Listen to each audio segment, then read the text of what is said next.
I'm Bob Hoban, and I wanted to talk to you for a moment about what the cannabis industry really is. We look at the fact that the Marijuana Business Daily and other publications project that the cannabis industry will exceed $22 billion by the year 2021. And that includes the state of California, which to date hasn't necessarily been included in those calculations because it's only newly regulated from the top down. But think about that, $20 billion. That's a lot more money than the NFL, the National Football League, generates in a given year.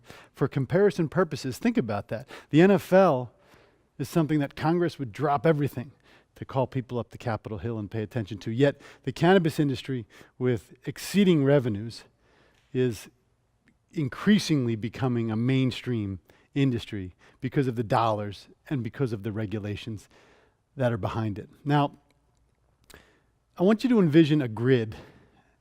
And when I say, what is the cannabis industry? The grid has 4 boxes. Going up and down, on one side you have the United States. On one side you have international. And then you have marijuana going across, and you have industrial hemp.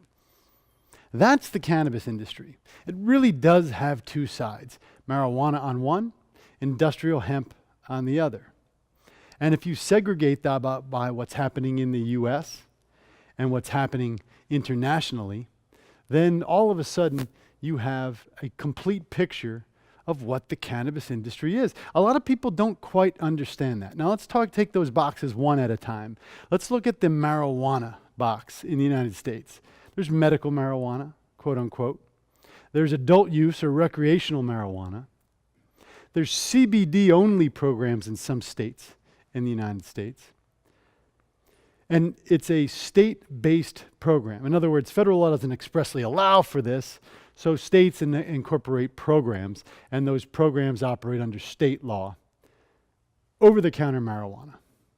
Now, let's look at what happens with marijuana on the international side. You've got government programs that treat it far more like medicine, that promote research. You have governments that the government officials themselves enact and pass legislation about whether marijuana should be legalized or regulated in some form or fashion. Whereas in the United States, most of our regulations and our legislation comes from the people through ballot measures and otherwise.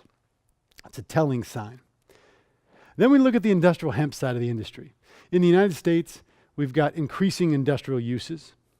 We've got CBD and other cannabinoid production for extraction purposes into a wellness and a supplement marketplace and in a food marketplace. You've got isolates, you've got full spectrum products, you've got food products and durable goods and nutraceutical products.